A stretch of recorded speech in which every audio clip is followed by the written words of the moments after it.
Delighted to say that the great man, Peter Scudamore, will be here in the studio on Monday afternoon with Ray Stubbs when we'll be having live coverage of the Irish Grand National from Fairy House. That's at 3:55. But all in all, a great sporting weekend. Not only the US Masters at Augusta, but also the third round of the Formula One. Today, it's Dial Your Duel. All we want you to do is pick out two horses that you think will finish in the first three in today's big race, the Nell Gwynne Stakes at 3:40. Now, it doesn't matter whether they're first and second, first and third, or second and third. Just pick two horses using your own skill and judgment that you think will finish in the first three. And then dial this number, 0891 400 004. 0891 400 004. It could win you £100. And in the Nell Gwynne, Sayadati put in 6-5 favourite Sayadati with 5-2 Bashaya. And we have a right steamer of the 410, number 8 Rackland Water. Now Hills went 12-1 this morning. Coral only went 5-1. They knew something. Hills say they laid the horse to lose over £200,000. Hope you were able to get on at 12. I don't think too many people were. It's now Burlington Bertie, 100-30 against Rackland Water. But what about the steamer yesterday? That creature, American Swinger, we'll be looking at that disaster to see how some steamers can run, hopefully not too many. Here they're betting now 9-4 against Nafford, is out from 7-4. Resist the Fourth for Charlie Caesar are two winners at Kempton over the bank holiday. That's come in from 3-1 into 5-2, Resist the Fourth. 5-1 against Agfar and 7-1 Lord Bothwell, 8-1 Centre Power and Matila. But these steamers, that creature was beaten 50 lengths, American Swinger. They don't think Rackland Water's going to run like that. Now from 12-1 into Burlington. Burlington Bertie, 130. Horses going out for the Stetsworth Maiden. 6 furlongs up this straight. Historic Rowley Mile, Charles II, Nell Gwynne and all the rest of them. Nell Gwynne, of course, recorded today, but this is the Stetsworth Maiden. 6 furlongs straight. There are 7 runners listed by Graham. And number 1, drawn 1, stalls place on the far side, is the man of Michael Roberts, that's Agcard. Number 2, Lord Bothwell at 7, John Reed. Number 3, Nafuth at 4, Willie Carson. Number 4, Resist the Force at 2, Darren Biggs. Number 5, Centre Power, drawn 3, ridden by Pat Hillary. Number 6, Tartib. 5, Richard Quinn in a white cap. And number 7, Matila at 6, ridden by Richard Hills in a red cap. Hamdad Al Maktoum has 3 horses in this race. Tartib, the white cap, Matila, the red cap. Let's see what the market's saying. And Nafuth is the favourite, 9-4, opened up at 7-4. Resist the Force is 5-2, opened at 3s. And Aghar 6-1 from 4-1. Lord Bothwell is 6-1, opened at 4s, and Centre Power 8-1 from 5s. Matila 10-1 chance, opened at 5-1. And Tartib is the outsider, 25s from 10s. Only 3 that have actually run in a race, and that's Resist the Force. Resisting all comers at the moment, resisting the pressures up in the commentary box, Jim McGrath and John Frankham. And it's the horse just being pulled up or restrained. Resist the Force, who's going keenly. But we'll deal first with number 3, Nafuth, an uneasy favourite. This colt certainly looked very well in the paddock. He's a son of Nureyev, and he ran 3 times last season, finishing runner-up on each occasion. I suppose one has to think, John, that his most significant performance was when he was second here in the Snailwell Stakes on the 16th of October. Certainly in terms of form, that looks his best effort. Yes, he'd had just the one run to put him right here, and he stayed on really well behind a highly regarded horse of Henry's Feluca. And although he never ever looked like getting a real blow into that horse, he was doing some good work at the end of that race. This race this afternoon, again, over 6 furlongs, and providing he's improved reasonably well over the week, so ought to take a hand in this. Presumably he wasn't 100% when beaten at 4-11 in the maiden at Doncaster on the penultimate day, well, the penultimate day at Doncaster, but not the penultimate day of the season, because the flat now finishes at Folkestone on a Monday, but late on in the season. The race we've just shown provides a key to the chances of Resist the Force, the horse they've backed, because 4th in that race was Dramanis, and he was just behind Resist the Force next time. The most interesting newcomer is Lord Bothwell, trained by Peter Chappell-Hyam. Peter's team have been in good form of late. John Reed partners this one. John, I thought this horse looked fitting well in the paddock, but as an individual, I think you could fault him. You'd say he was very light of bone. Well, yes, I mean, you could say that, but until we see how the horse actually performs, because they walk around in the paddock in all shapes and forms, and although you probably wouldn't buy some of these horses that actually turn out to be horses with plenty of ability, because they're not actually as well conformed as you would like. It doesn't actually stop them running. And this horse, as you said, although he's a little bit light of bone, he's got a couple of bandages just around his fetlocks, a little bit of support, maybe just knocks himself. He does nonetheless look really well in his skin. And Resist the Force, a horse we saw at the head of affairs when they cantered down, ridden by Darren Biggs. Max already underlined how well Mr. Zeiser's team have been running. Resist the Force was second in a maiden on the 30th of October, with Dramanis just behind him, and so obviously using that line and applying it to Nafuth, the uneasy favourite. There's just as little between them. That was Resist the Force's second run of his life. Like Nafuth, there looks to be improvement in him. He's a robust individual. Yeah, I'd expect this horse to have improved a little bit more than Peter Warwin's horse, for the simple reason he's got more size, and you'd expect him to be a little bit stronger for his frame at this time of his career. And Charlie Sizer got 50 horses in training, but he owns mostly between himself and his brother, but buys a really good stamp of horse, and he had a very successful season last time, and certainly started off in the right vein. Darren Biggs, very good jockey, and does particularly well with horses that just need coaxing along. But this big strong horse, Resist the Force, keep your eye on him, because no matter how he runs today, almost certainly he's going to improve for the run. There's number 1, Aghar, David Ellsworth's representative. I thought this horse looked as though the run would do him good, although he's the type of horse, if you see throughout the season, he'll always look as though he's on the burly side. He's a big round barrel colt, but he was a little bit, considering he is a sprinter, or considered something of a sprinter. I thought the way he walked round the paddock, John, his demeanour suggests that he's just not quite pulled together yet. Showed a bit of form in 2 runs last year. Yes, again, it's almost impossible to equate 2-year-old and 3-year-old form, and sometimes it can be very expensive to do so. And just about all in now. One to keep an eye on is also Scent of Power. Pat Etheridge coming out of stall number 3 on him. Here's Graham. And Aghar quite quickly away. The pace doesn't seem to be that strong, as you can see. About 5 or 6 line across the track. Tartib in the white cap on the far side of Nafuth, share the early running. But Aghar, drawn 1, is certainly within half a length of the lead. The only one that's struggling to go the pace of it is Scent of Power. And also a little bit outpaced in the spotted cap, that's Lord Bothwell. As they come to the first quarter mile, it's Nafuth in the striped cap that just leads under Willie Carson by about a neck. Yellow colours the stand side, that's Aghar. Yellow colours with a check cap is Resist the Force. They're leading 3. On the red cap running the rail is Matila, and they come down past the halfway stage, just over 2.5 to go. And Matila on the rail probably just has the overall edge. That's on the left of the leading 5.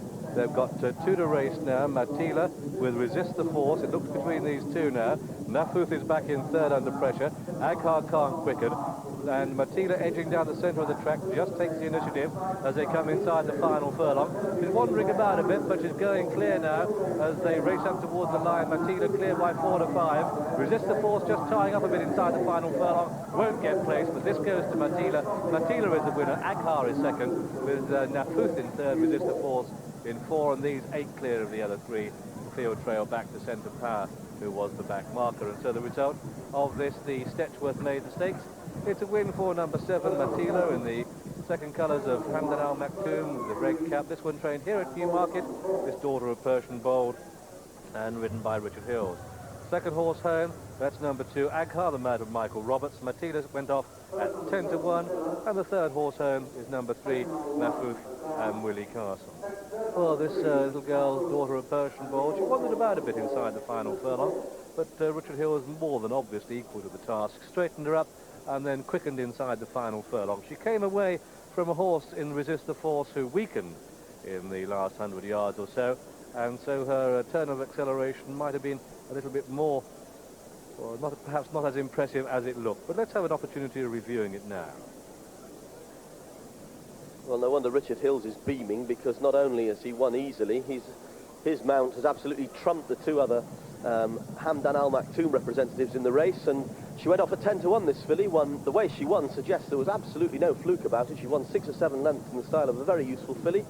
One wonders what reports have been getting back to Willie Carson, because John and I both thought as they ran into the dip that Resist the Force, yellow colours, Darren Biggs was going to win. The big chestnut, also in jockey in yellow colours, Michael Roberts just being left behind.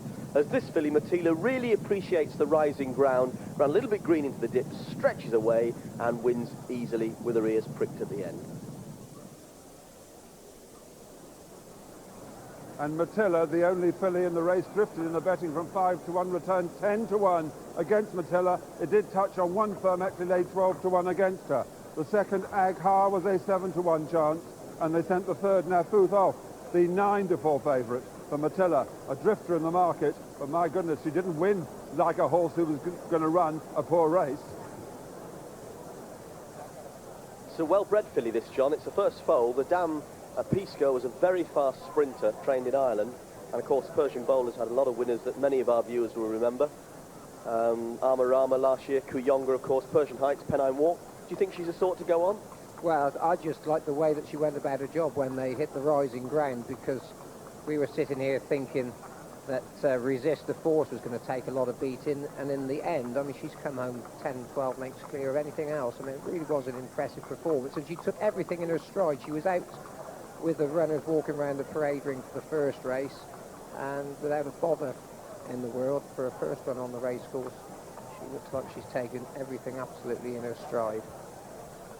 Richard Hills, a very hard worker, enjoyed a successful time in Dubai in the International Jockey Series that took place recently, and has come back with his retained stable, that of Tom Jones's, firing on all cylinders, and it looks as though he's got some nice horses to ride when not selected by W. Carson for Sheikh Hamdan as well. He actually had a good year last year, considering Tom Jones's horses were out of sorts for most of the period, but this year certainly started off successfully, and looks a filly to look forward to.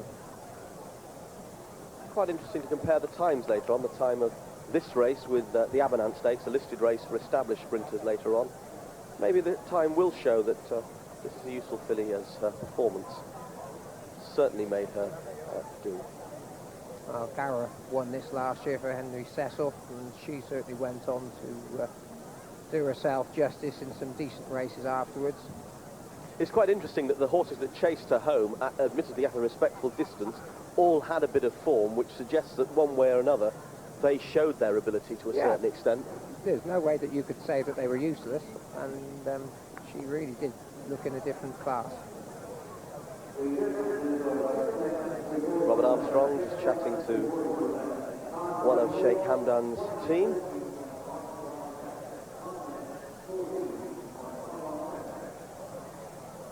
Angus Gold just going through to join Robert Armstrong. Angus, PRO, or basically Sheikh Hamdan's representative at most of the, well, not just the occasions Sheikh Hamdan can't be there himself, but most of the racing occasions, most of the major racing occasions. The winning time, the 1 minute 14.10, which is nearly 2 seconds slower than the standard here. There's quite a bit of cut in the ground, but as Jim says, compare that with the time they take in the Abanant in the next race. And Richard Hill said, well, she didn't expect very much, but she certainly found quite a bit, and she's got a lot of improvement to come. So Matilla is one to keep on the right side of. Here's the SP. First number 7, Natia, 10-1. Second number 1, Aghar, 7-1. And third number 3, Nafuth, the 9-4 favourite. And the tote paid £19.30 for the win, well worth collecting for a 10-1 chance. The place is £4.20 and £3.60. The dual forecast came to £44.50, and the computer straight forecast pays £65.05 and 7 rounds. There are stacks and stacks of potential winners running at this Craven meeting, and I'll guarantee we'll see quite a few winners of those who ran in the first race this afternoon at 2 o'clock, the Constant Security Maiden Stakes. It was run over 1.5 miles. The field was reduced to 10 because Charlie Big Time was an absentee here, but 3 of the runners held classic entries. Ali Duncan is in the Derby and the St. Leger. Oakmead is in the Oaks, but the favourite here was another Oaks entry, Alinova, who was hoping to give trainer Henry Cecil his first winner of the season. Before we see the closing stages, let's find out how they bet. JT. Thank you, Derek. Alinova, 9-4 favourite. Ali Duncan, 4-1. Old Red showed at 6-1, and Comanche Creek 8-1, along with Civil Law and Oakmead. Urkerel was a 12-1 shot, 33's bar. So it's Ali Duncan leading as they make their way down the home straight by a length or so. The orange colours out wide, Ease Treasure shows second. Dark green jacket, Old Red position third. Ali Nova and the Sheikh Mohammed maroon white leads the rail. That's sharing third place now. Just a length behind these comes Hallam Tarn. Yellow colours, that's Mrs. Nice Guy. And the spotted Sangster Cap is Oakmead. One of the trailers at this stage is Hercule, and also towards the rear with the orange cap, that's Comanche Creek. But they continue their journey towards home and come down past the 6 furlong start, and it's just Ali Duncan leading by a length or so. Ease Treasure being punched along under Gary Barwell. Ali Nova moving well on the rails. Old Red staying on well in fourth place, coming up to share third on the right of the picture in the dark green jacket. Off the pace they're starting to pick up quite nicely is Civil Law. That's the dark blue and yellow colours, but the lead now goes to Ali Nova as they come down past the 5, come down to the 4, and on the rails, Ali Duncan, Ali Nova in second place. Through into third place, Hallam Tarn, the white capped the rail. On the outside, Old Red is in fourth. After these comes Oakmead, and they've still got half a mile to go. And it's Ali Duncan making the best of his way home. Ali Nova in pursuit in second. A length behind these comes Hallam Tarn. There's our leader, Ali Duncan, striding out well, but the track are pressing very hard indeed. Hallam Tarn with the white cap, Ali Nova, white sleeves between them, past the 3, past the bushes. Here on the outside comes Oakmead under John Reed. It looks like a 3-horse race now as they pass the 2 down into the dip. And it's Hallam Tarn, the white cap, Ali Nova the rail. But Oakmead really sticking on very well indeed. She is on the outside. They're at the lowest point of the track now. Uphill to home with a furlong to go. Oakmead wide of Hallam Tarn, Ali Nova the rail. They're a long way clear of Airfield, who's picked up nicely. But Oakmead lengthens her stride and goes on by a length or so. Up towards the line, Oakmead takes it comfortably in from Hallam Tarn in second. Third was Ali Nova. Yes, Oakmead doing it quite nicely there in the Robert Sangster colours. Peter Chapel-Hine, the winning trainer, said that she definitely needs a trip, might even need further, but she's given a 50-1 quote from Ladbrokes for the Oaks. Incidentally, the trainer, who's got 80 horses in his stable this season, said that Chavelworth definitely runs in the big race here on Thursday, the Craven Stakes. That's his big Derby hope. Chavelworth runs in the Craven on Thursday. Let's get the SP. First, number 11, Oakmead at 8-1. Second, number 6, Hallam Tarn, 33-1. And third, number 8, Ali Nova, 9-4 favourite. Non-runner 2 and 10 rounds. Well, there are steamers and steamers, and I can never remember one running quite so badly as the steamer yesterday, American Swinger, in the last at Kempton. Now, despite 3 duck eggs against his name, it was back to the offices from 7-2, from 7-1 into 7-2. It opened 3-1 on the course. It's trained a syndicate horse, trained by Peter Harris, and apparently it had been working with My Best Valentine, but won at Beverley on Grand National Day. Now, around 20 connections were in the paddock to see the horse go down, and it was last down was taken by Ray Cochrane, and there's an old saying in racing, last down, first back. But you can see what happened here. Absolutely tailed off is American Swinger. I've spoken to Ray Cochrane. He said that he wasn't going after a furlong. He drove him up on the inside to about 6th place before the turn and then dropped right out. The soft ground could possibly have been a problem. And it finished eventually, tailed off 20 lengths behind the 12th horse in the race won by the Jeff Lewis trained Mr. Vincent. Now, there was no steward's inquiry after that, although American Swinger had been weak in the market at Kempton. It drifted out from 3-1 out to 9-2. That was the return against it. It possibly is not a very good animal at all, and time will tell. But I really do think the steward should inquire into instances like these and let the public know. A horse has been well gambled on, finishing tailed off like that. I think the public should be told, and I just do hope as well that it was dope tested. That's American Swinger. Let's hope Rutland Water, the steamer today, runs a better race than that. And meanwhile, JT, give us some SPs from elsewhere, please, old fella. It's my pleasure, John. Starting at Newcastle with the 2:30, won by number 8, Desirable Miss at 5-1. Second, number 6, Hot Off the Press, 5-1. And third, number 3, Public Way, 14-1. Number 5, Millie's Gamble, and number 2, Contract Elite for the 4-1 joint favourites and 8 rounds. At Wetherby, the 2:05 is won by number 10, Wee Wizard, 16-1. Second, number 4, Auburn Castle, 7-1. And third, number 7, Inan at 12-1. Number 1, Brambleberry, was the 2-1 favourite. That was a faller. A non-runner was number 5, and 11 ran. And at Warwick, the 150 won by number 10, Midnight Heights, 13-2. Second, number 12, Red Cotton, 4-1. And third, number 11, On Golden Pond, 11-2. Number 9, Love in the Mist, 9-4 favourite. Non-runner 8, 12 ran. And the 220 at Warwick, 4, Colside Flyer, 9-4 favourite. The second, number 1, Chickawika, 10-1. And third, number 5, Mr. Blobby, at 6-1, 11 ran. Good old Mr. Blobby there, third there. And of course we interviewed Noel Edmonds and his Crinkly Bottom, and all his team were interviewed at Kempton yesterday. Maybe each way Mr. Blobby you were on. Now this Shadwell stud, Nell Gwynne, really is going to be a mini 1,000 guineas. And of the 8 runners, only Henry Cecil's Magique Rempoint is not in the first Fillies Classic. That's going to be run at the end of the month here at Newmarket, of course, and be on Channel 4. But if you want 1,000 guineas bet now, these are the prices you can get for the 1,000 guineas, who are sponsored by Madigan's. Sayadati is the 7-4 favourite. You can get it an 11-2 against Elizabeth Bay. That was the horse that was beaten last week over in Maison Lafitte. And of the runners today, Bashire is put in at 6-1. Zaram Sidi Arna, that's one for GG, a 16-1 chance. Marina Park, you can get 20-1. And of the rest, Niche is put in at 40-1 now. 66-1 too can do, and you can get 100-1 exclusively yours. I wonder which price will look good in just over an hour's time. Looking at the tissue for today's Nell Gwynne, well, Sayadati now 6-5 against Sayadati, with Bashir at 5-2, Hills of later 15,000-6 against Dick Hearn's filly. Zarani Sidiana 5-1, 10 Marine Park, and 14 Niche and Magique Rempoint. Now the steamer of the day, that's in the 410. That's number 8, Rutland Water. It was splashed in price-wise in the Racing Post. Hills went 12-1, Corals 5. All the prices down. It's now Burlington Bertie 100-30, Fit from Hurdling, Rutland Water. 9-2 high premium, the Lincoln winner Lockie and Labilio, with 6 Coniston Water and 9-1 against Bold Stroke. But I hope we've not got a steamer of a steamer there in that Rutland Water. And of course it's the informed horse of Reg Acre, stable inform, although 2 of his runners were plumb last at Kempton yesterday. So Rutland Water, the steamer, 6-5, Sayadati. Let's hope Rutland Water runs a fair race today.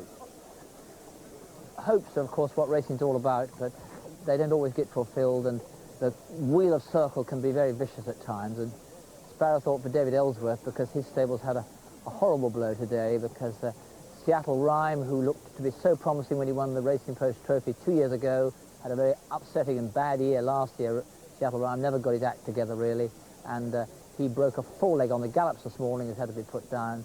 And of course, this completes a very unhappy circle for the Sen family, because Henry Sen died last winter before last, and his wife was buried on Gold Cup Day. So the Seattle Rhyme team, I'm afraid, have ended very unhappily. All the best for the Ellsworth team, all the best for the rest of today. We've got the Abernant Stakes on after the break.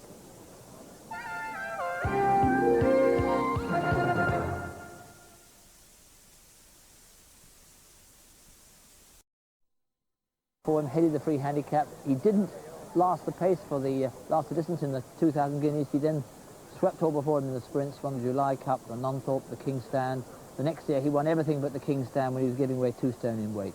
One of the very best sprinters since the war, and he's the sort of horse against whom you have to measure other sprinters. There are 7 of them measured against him here, none of them actually quite as good as him, but they're classy and they're also popular. A lot you'll know. Here they are, listed by Graham. Including the winner of this race last year, number 2, File Flyer, who's visor for the first time today, ridden by Lester Piggott and drawn 6. Number 3 is Hamas at 5, Willie Carson. Number 4, Montendre at 3, John Reed. Number 5, Artistic Reef at 1, Pat Edery. Number 6, Silka Caesar at 8, Richard Quinn. Number 7, Splice at 2, Walter Swinburne. And number 8, Surprise Offer Blinker today, drawn 4, the Mount of Michael Roberts. Confirmation that Case Law does not take part.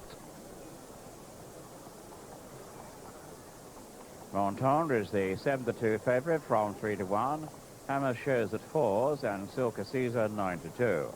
Artistic Reef is 5-1 from 92, and Surprise Offer 6-1 from 5s.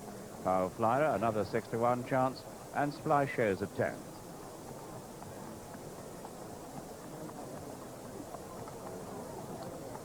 File Flyer, number 2 here. Started last season, you may remember, in tremendous form. He won at Doncaster and he and Lester Piggott combined unforgettably in a wonderful finish to this race last year. Case Law and File Flyer, Sir Harry Hardman and Chica Rica. Sir Harry Hardman in the red colours is pulled to the outside, but it's File Flyer and Case Law battling down to the final furlong. Sir Harry Hardman staying on. Chica Rica is beaten. They're inside the final furlong, and it's File Flyer in the lead from Case Law, who battles back and is digging deep. Here comes Sir Harry Hardman with a run on the outside. File Flyer and Case Law, nip and tuck up towards the line. It's going to be very close. File Flyer and Case Law from Sir Harry Hardman. Well, File Flyer got up that day, and he looked good in a gallop after racing at Ripon last Wednesday, where he was fitted with visors for the first time, and he beat his illustrious stable companion Paris House. So quite a bit of confidence behind him today. That's File Flyer. But what about Silka Caesar? Now, she had File Flyer and Montendre behind her when running very well at Doncaster 2.5 weeks ago in the Camage Trophy. And on that occasion, Silka Caesar was noted doing her best work in the closing stages. And it's Regal Chimes still in front. Regal Chimes from Silka Caesar. Dorios now the favourite under strong pressure from Lester Piggott at the distance. And it's Regal Chimes still. This could be a shock result here again at Doncaster. Regal Chimes from Silka Caesar. Appledorn, fit from the all-weather, is flying at the finish. But Regal Chimes is going to beat the lot of them. Regal Chimes, the outsider, wins it for Alan Monroe. That's Willie Carson about to be loaded onto Hamas. Hamas, a horse who spent part of last season trying unsuccessfully to stay a mile. He even did a bit of pacemaking for Lahib in the Queen Elizabeth II at Ascot. In his own right, over this course and 6 furlong distance, he came really good on his last try in October. They've raced down the hill to the final furlong, and it's Hamas going for home like a scolded cat. Bunty Boo with a noseband on the stand side. Western Approach gets a bit clearer. Ashton, then comes Blighton Lab with a run too. But it's Hamas to home, and Willie Carson pumping away. He takes it. Hamas the winner. Now let's go back to the fillies, because another one who has a very good chance here is this one, Splice. Trained here at Newmarket by James Fanshawe. 3 of her 5 wins have come here at Newmarket, and she turned in a good time when winning a competitive-looking 6 furlong handicap on the track last October. With Splice also finishing very well on the outside, as is Blue Topaz, but it's Nagida and Splice now from Blue Topaz. After them, Laudry Maid. 100 yards to go, and it's between Splice and Nagida. Splice and Neil Varley just get there from Nagida and Jason Weaver. Apprentices 1 and 2, Blue Topaz 3rd.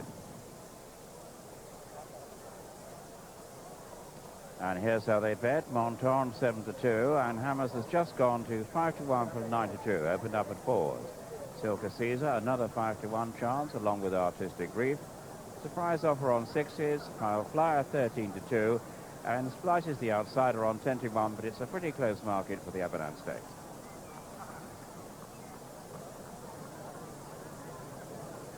It's a fascinating sprint. We know from our viewer statistics that despite the fact they look really tricky, they are amongst the races that you enjoy very much at home. And it's just that little bit of edge and insight into a particular sprinter you know well, that conditions are right for, that makes the difference, that sways what appears to be a narrow advantage between one horse and another into a decisive advantage, or an apparent decisive advantage for one particular one on a particular day. Pat Edery on the white-faced Artistic Reef, leading the main body of runners out. This is a big, powerful horse who looks really well. We saw him on Channel 4 screens late last season in the Rouse Stakes, where he ran behind Blighton Lad, who incidentally was an impressive winner that day. Didn't actually run until July of last year, and he was unlucky up at Chester, finished just behind a horse of Ryan McMahon's called Bunty Boo. But what Jim was saying was right about these sprinters. Unless you've actually backed one in a race, very often you can miss what's been happening unless you've got eyes for just one horse, and you can very often spot that it's been unlucky or discover that the break just didn't come when it needed it. Anyway, it's not just a case, John, of saying one's half up £2 better off, is it, with another one? You can't just apply theory like that and expect it to work. There's File Flyer going down in front there. Blinkered on, and followed by Surprise Offer. Surprise Offer actually's moved a little bit better now than when he was walking around the paddock. He just looked a little bit tied up at one stage. Anyway, he's going down there, although they were just hacking down very quietly. We've said before, these sprinters more often than not have got two speeds. They're going either very fast or just hacking along.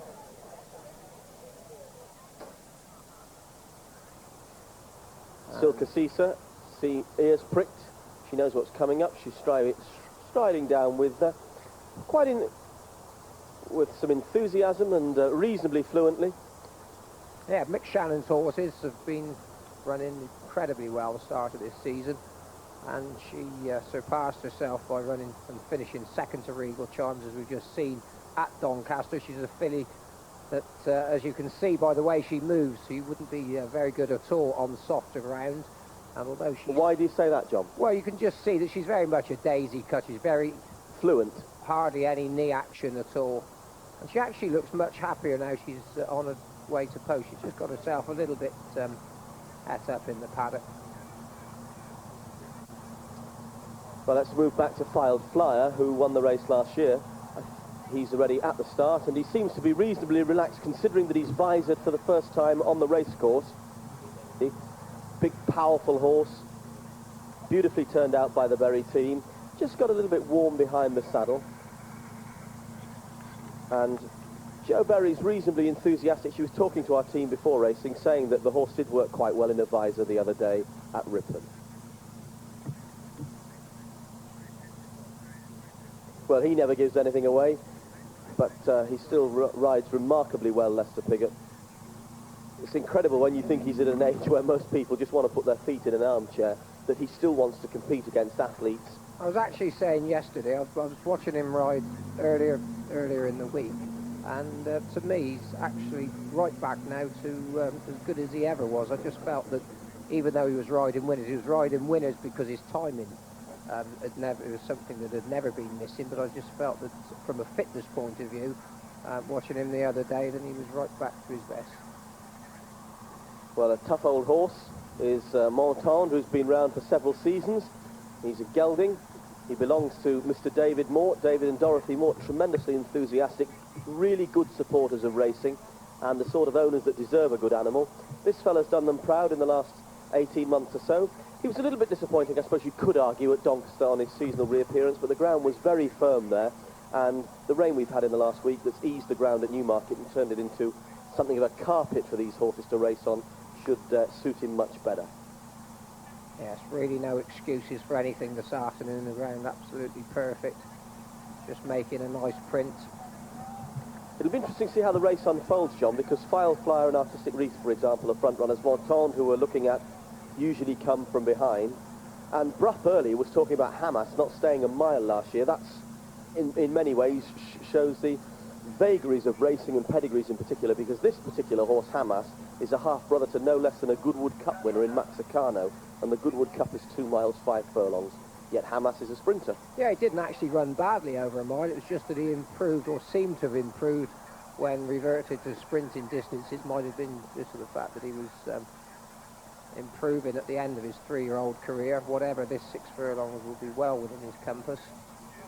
Anyway, so he goes in, he's the first one in. Big Mac's got some news.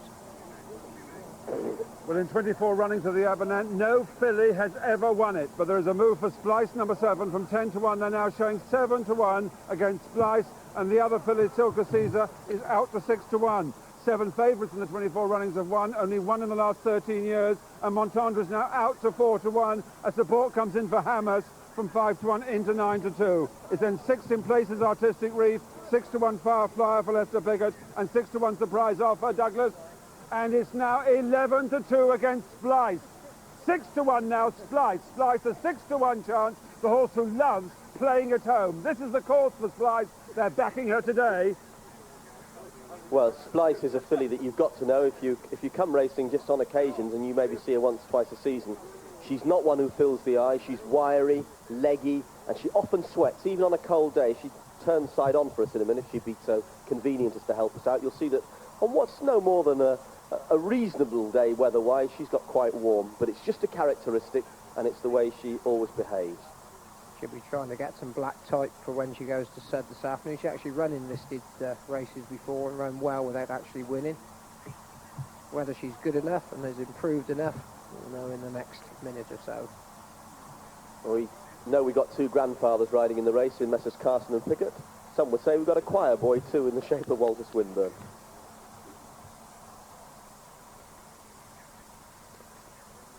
Pat Eddery's Mount Artistic Reef, which comes out of store 1, was giving trouble earlier on, and there's Lester Piggott's Mount, Lester in yellow colours. He's been a little bit awkward, filed flyer. Now joint favourites, 4's Monton and Hamas, and 6 to 1 each of 3, I should say. Or 6 to 1, 3 horses, Silka Caesar, Artistic Reef and Surprise Offer. So the pace in the race comes from Artistic Reef, that's drawn 1, that'll be on the right. Could give Splice quite a good lead. Pace in the race from Surprise Offer, Red Jacket drawn 4. Also pace in the race from File Flyer, yellow colours on the left from 6. That's it, they're under orders, they break away. And File Flyer and Surprise Offer get the early call. Silka Caesar tracking well on the rail in orange, and these are pulled 2 clear. 3 clear of Artistic Reef, normally tries to dominate. Montendre behind that, Splice getting a lead, and Hamas, well, they're the back 2, Hamas and Splice. But they go to the first quarter mile or so, and it's Leicester on File Flyer, really setting sail for home, but just has the advantage over Silka Caesar, orange colours on the left. The length behind these on the right is Surprise Offer. A length and a half back to Artistic Reef, and then Montendre, Hamas and Splice has got to finish, and to some effect really, because she's detached by about 4 or 5 lengths off the pace, which is set by File Flyer. Surprise Offer, though, in the red colours now just comes to shade File Flyer. Hamas in blue starts to get going. Silka Caesar gets a reminder. Artistic Reef's coming with a run. Splice isn't in the picture at the moment, but making ground on the outside of the pack. They're bunching up with a furlong and a half to go. Surprise Offer, Artistic Reef. Here comes Splice on the wide outside of Hamas. Down into the dip, Artistic Reef green. Here comes Splice. Blue cap on the extreme right with a run. Inside the final furlong, Splice nosing into the lead. Montendre really rallying on the rail. It's between Splice and Montendre. Splice is going to take it by a half to Montendre. Artistic Reef third, Surprise Offer 4, File Flyer 5, 2 lengths back to Hamas, 8 back to Silka Caesar. Disappointing run by Silka Caesar there, I thought. And so the result of this, the Aberdan Stakes, a listed race, it's gone to the market move. Number 7, Splice, this daughter of Sharpo, trained here at Newmarket by James Shaw in the colours of the Cheveley Park stud who bred her, and ridden by Walter Swinburne. Second horse home, that's number 4, Montendre, ridden by John Reed. I was concerned with the action down the centre of the track, and with this 6 to 1 winner, Splice. Montendre ran a cracking race through on the rails from the colours of Mr. David Mort. But there's Splice in the blue colours on the outside, and there also in the picture was a third horse home, Artistic Reef, number 5. The winner then, number 7, Splice, second, number 4, Montendre, third, number 5, Artistic Reef, and Surprise Offer was 4th.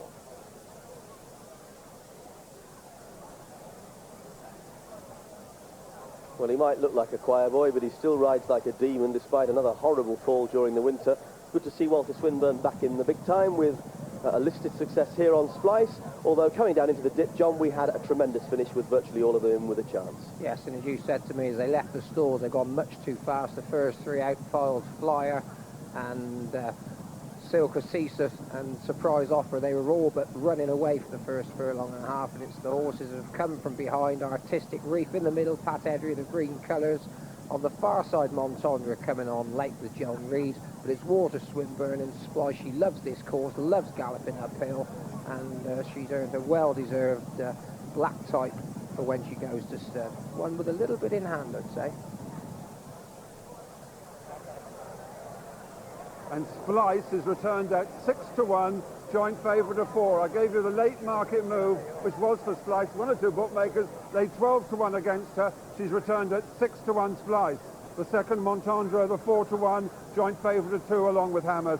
And the third, Artistic Reef, also went off at 6 to 1. And that's Splice, the first filly in 25 runnings to win the Abernant. She's landed quite a touch. 12 to 1 if you come racing, returns 6 to 1. That was the price at the off. 1 or 2 bookmakers were actually calling 11 to 2 and 5 to 1 against her.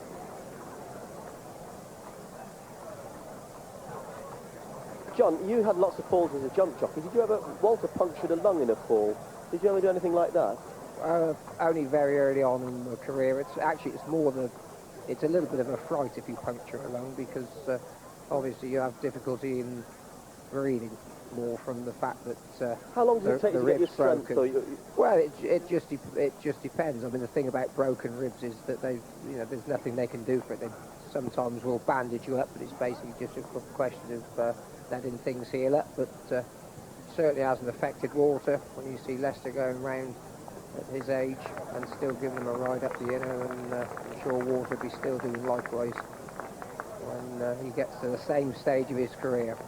A happy James Fanshawe, and he'll have to lose his champion earlier throughout the winter, but still had plenty of fun with other horses such as Storm Dust. I think, funny enough, is running at Warwick some time this afternoon. Very enthusiastic trainer, James, does really well with his horses. They're an enthusiastic team of owners, the Cheveley Park stud, aren't they? The Mr. and Mrs. Thompson. They put an awful lot of money into racing, and it's all very well saying racing's a rich man's sport. It's not. Owners get fed up of pouring money in and not seeing a lot come back, and anybody who ever dreams that they're going to make money out of racing through prize money, well, it is a dream. It's just the odd horse that maybe comes along and reaps rewards, despite the fact that Splice has more or less paid for a keep with this victory. She's done no more than that. But importantly, as John Frankham underlined earlier, she's earned a prestigious victory that will add to her lustre when she goes to the paddock. Walter Swinburne weighs in. We'll give you the SP. First, number 7, Splice, at 6-1. Second, number 4, Monton, 4-1 joint favourite. And third, number 5, Artistic Reef, at 6-1. Number 3, Hamas was the other joint favourite. And non-runner was number 1 and 7 round. James Fanshawe, surrounded by an admiring and grateful press, have all tipped your horse. Oh, right, yes. Well, they probably know a bit more than I did. Duncan McMurray, the lad who does it, actually knows. I have to ask him whether she's going to win or not, and he was very confident today. But she seems to be particularly a Newmarket specialist, or is it just because she's been right when she's run here? Well, she gets a bit stewed up, you know, and she literally has to come sort of 5 minutes in the horse box, and she loves Newmarket, you know, just comes down here and had a bit of a jig jog round and canters down, and she's run nicely. And Water rode a lovely race today. You know, there's a lot of pace early on, which we thought there would be. And she just picked them up, which she loves to do, you know. She loves to come off the pace.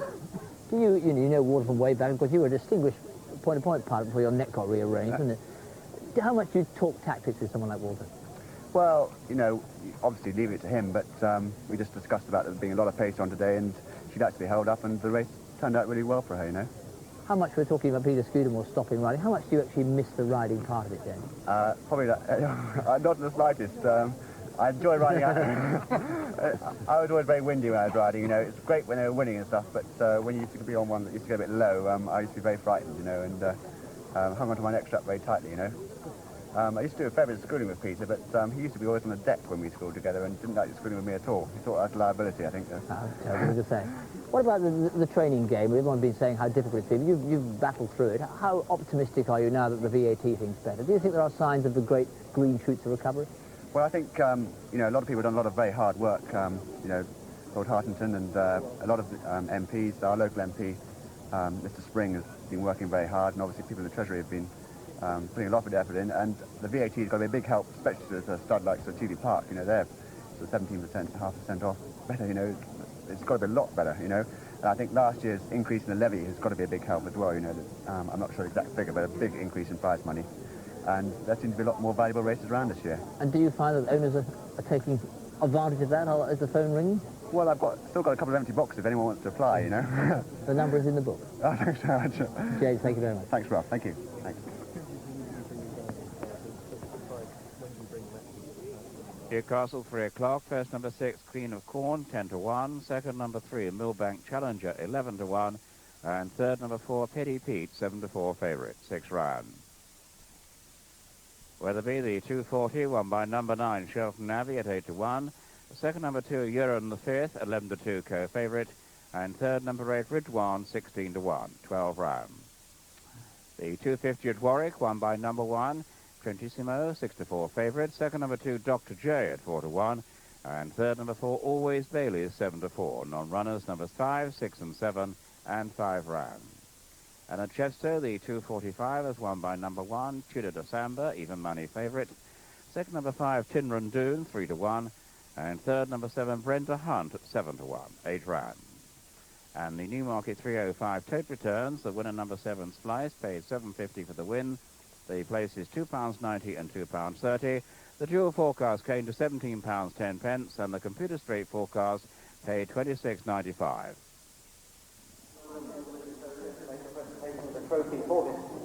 Things move so quickly here, don't they? The flat racing season, empty grass behind us here, the paddock, but very soon it'll be filled with the runners from Cheveley Park, and then within half an hour we'll know whether or not Sayadati is really what we're hoping her to be, or whether indeed Bashea, half-sister to Nashwan, is what she potentially might be. Niche, who still talks about Marina Park, the Pride of the North, other horses as well. Classic trials are closing in. Stay with us on Channel 4.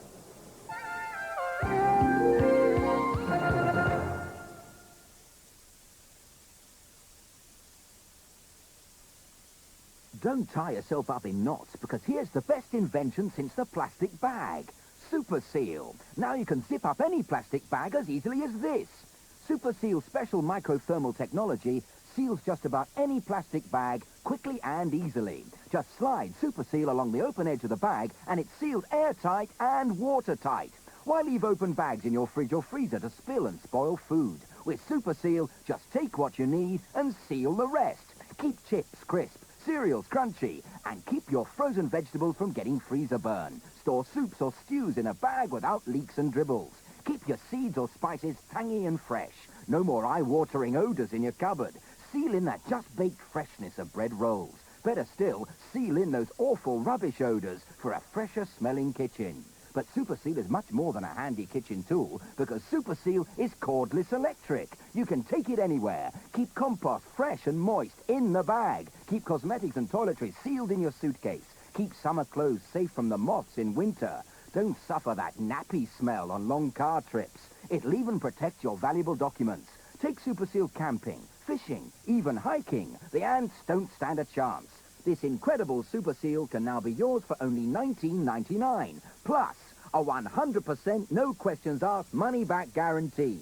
But wait, when you contact us, we'll give you a second Super Seal as well, so that you can keep one at home and one in the car or office. If you use plastic bags, then you need Super Seal. Super Seal is absolutely indispensable in every household. Seal, the deal of a century. Ring now. Ring now, but don't send any money. That's right, do not send any money now. Ring 0800 820 810. That's 0800 820 810. Ring now to find out how you can get this great offer, even if you don't have a credit card. That's right, ring now.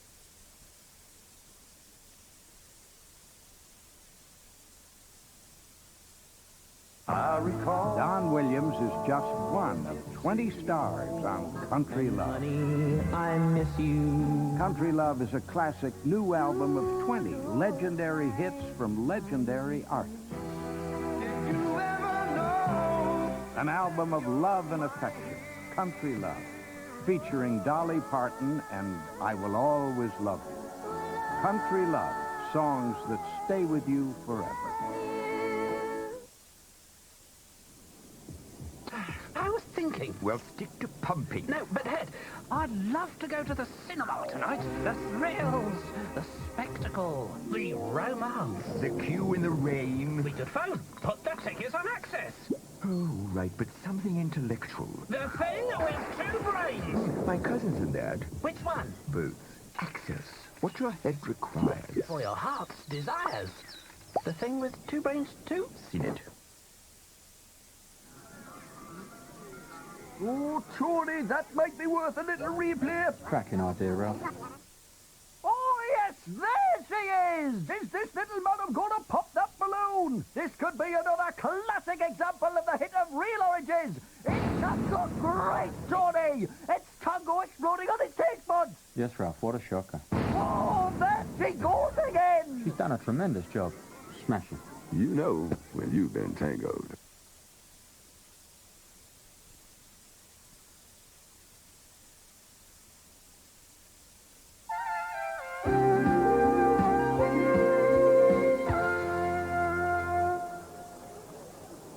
The horses coming into the paddock here for the Nell Gwynne, and this is your chance to do the Dial Your Duo competition. Remember, the Dial Your Duo is just to get 2 out of the first 3. It can be third and second, first and second, first and third. Just pick 2 horses out of this one, and if they are in the first 3, you could be one of the lucky with £100 winners, and you dial 0891 400 004 400 004, and winners will be at the end of the programme. Now, I wonder how many of you are going to put Zorani Sidiana in your duos. Now, just to tell you, many people love coming racing for one reason, to see what the faces are backing very early in the betting, to see who people go round to back. And Luis Mendoza went 8-1 against Zorani Sidiana, and he's just laid a 1,600 to 2, 200 each way at 8-1. Zorani Sidiana is now a 4-1 chance. And that has caused the market totally to almost turn upside down. They're now going 6-4 against Sayadati. First run in 1962, the Nell Gwynne, 17 favourites and 31 runnings. Opposition now to Sayadati, 6-4, with 3-1 Bashaya and 4-1 the Zorani Sidiana. Are you one of the faces? Well, a lot of people have been over here at the saddling boxes just having a first look at the fillies before they go into paddock. And there's a lovely story here. Lord Carnarvon, who owns Niche, has been telling me that he rang up trainer Richard Hannon last week to find out how Niche was, and Richard replied, she's foaled. What, he says? She's only a 3-year-old. How could that be? It wasn't Niche that had foaled. It was the sheep that actually lives with Niche, the ewe, had 2 little lambs. They opened the stable door and found 2 little lambs in with the sheep. Anyway, Niche is now nice and quiet because goes everywhere with this particular sheep. And she's well, apparently. Well, this is the first group race of the season, the Nell Gwynne, and many people here think that flat racing really gets underway with the Craven Meeting. So, to whet your appetite for the months ahead, we thought we'd look back at some of the big race finishes we enjoyed on 4 in 1992, and it's the fillies first. But Kembu has the advantage, the rail. A furlong to go, Kembu in the green colours, red cap the rail. Tattoo, France 1-2, Marling, can she use her speed now? They're inside the final furlong. And it's Kembu and Tattoo for Marling. A perfect circle on the outside. And Tattoo is going to land it. Tattoo beats Marling in a photo. Running the rail, Lucky Lindy, but it's Pursuit of Love in the lead. But here on the outside comes Dexter Piggott in the white cap on Rodrigo and Triano. And as they come inside the final furlong, it's Rodrigo to Triano. More significantly, Lester Piggott's going to take his 30th classic. Rodrigo to Triano is going to take it. At the line, Rodrigo Triano the winner. Just over a furlong to go. It's Dr. Devious in the lead. St. Germain Silver with Patrick second and third. But it's Dr. Devious in the lead as they race up towards the line. Dr. Devious clear by 3. Silver with from St. Germain having their battle for places. But the derby goes to Dr. Devious. User-friendly George Duffield looking for his very first classic win. All at sea inside the final furlong. She isn't going to take back User-friendly. And User-friendly stopping at the front today. And User-friendly is the winner. All at sea is second. And we're just over a furlong to go. It's Koyonga who bursts to the front and goes clear of Opera House in second. Free Flyer and Sapiens. And the filly's going to take it. This goes to Koyonga. Clear by 2. Opera House in second. Professionals, eat your heart out. Koyonga takes it. Eased at the line. But they come inside the final furlong. And it's Sheikh Al-Badou to home. Sheikh Al-Badou pressed on the outside by Mr. Brooks, who's unleashing a big run. And Mr. Brooks has come to take Sheikh Al-Badou. Can the Sheikh fight back? Pursuit of Love. It's flying at the death at the line. A photo, Mr. Brooks, Pursuit of Love. Racing inside the last 1.5, and Sanjo Beat is 4 to 5 lengths clear. But Dr. Devious in second and third place contested bid. In fourth place is Guy for cover, but Sanjo Beat has annihilated them. They're racing inside the last 150 yards. A tremendous reception from the crowd. And Sanjo Beat parting his way to victory in the Budweiser Irish Derby. A sensational performance. A furlong and a half to go, and it's only now that this little filly starts to go on by a half. Betty Lloyd, Mr. Brooks is in pursuit. Paris House finishing fast on the far side, but inside the final furlong. And it's Lyric Fantasy who's going to take it, but the challenge comes from Mr. Brooks. Lyric Fantasy by a length and a half, and it's going to be Lyric Fantasy. It has pricked at the line. With a furlong to go, it's Witness Box of Rails and Steve Cawthon and Further Flight on the outside, and Michael Hills with a ding-dong battle up to the line, and Further Flight from Witness Box. Oh, which has done a terrific race, and at the line it's going to be a photo between Further Flight and Witness Box. User-friendly goes for home. It's George Duffield on user-friendly, going too clear of Sonos, back to Life Weekend. Morris Scott and Shuhain in place of men. The unbeaten filly, user-friendly, is striding 4 clear in the St. Ledger as they race up towards the line. User-friendly is going to take it. User-friendly is the winner. Sonos is second. Morris Scott is third. Jones over a furlong to go, locked on with the nose band. is getting tired. The minuet on the right, File Flyer Field going to this race. Off the pace, Heather Bankard to stay on. But it's Lockstone down the stand side. Lockstone is going to take it. She's just simply burnt them away. And it's Lockstone who takes it from ecological finishing pass. Lockstone wins it. A unique treble. They're inside the final furlong now. And it's Subotica and User Friendly. Off the pace, Vervain and behind these. Sakanika finishing well. But it's a tough duel to the line. And it's Subotica, the black cat, and the black jacket. And it's Subotica who's going to get there. Subotica beats User Friendly. But it's Zaphonic that's gone into the lead, cleared by two, beating a Classfield, and coming away from them as they race up towards the line. It's the Lord of the Manor, Zaphonic, clear up towards the line. Zaphonic absolutely annihilates the field. But it's the favourite Vintage Crop going into the lead as they go past the furlong marker, and the favourite's going to win this in no uncertain fashion, going 4, 5, 6 clear up towards the line. They're strung out a furlong between first and last, and it's Vintage Crop for Ireland lands a massive gamble, and Vintage Crop takes it inside the final furlong. But it's Lahib and Rodrigo de Triano. That confidence in the ring matched by Leicester's confidence in the race. Lahib tries to fight back, but Rodrigo de Triano takes it by a neck to a half. Rodrigo de Triano beats Lahib. But they're really strung out inside the final furlong. And Armiger going well clear for Panettery. And Henry Settles, ninth winner of the race, clear by 6 to 8 up towards the line. Armiger takes it very impressively indeed. And Armiger is the winner. And it's Sayadati, and Lyric Fantasy is being shown the whip, and Sayadati has the acceleration as they go down into the dip. Lyric Fantasy is after. Poker Chip not disgraced in 3. Now it's a furlong to go in unknown territory for Lyric Fantasy, but Sayadati has the leg of Lyric Fantasy as they race up towards the line. And Sayadati takes revenge. Sayadati takes it from Lyric Fantasy, who's second. Poker Chip is third. That, of course, last season's form, this season, what everything depends on. Here is Sayadati, one of the 8 runners for this 1993 Nell Gwynne Stakes, sponsored by the Chevrolet Stud. The runners listed now. And number 1 is Niche, the man of Leicester Piggott, and she's drawn 2. Number 2, Sayadati at 6, Water Swinburne. Number 3, Marina Park, at 3, Dean McEwen rides. And number 4, Bashir at 8, Willie Carson. Number 5, Exclusively Yours, at 1, Frankie Dettori.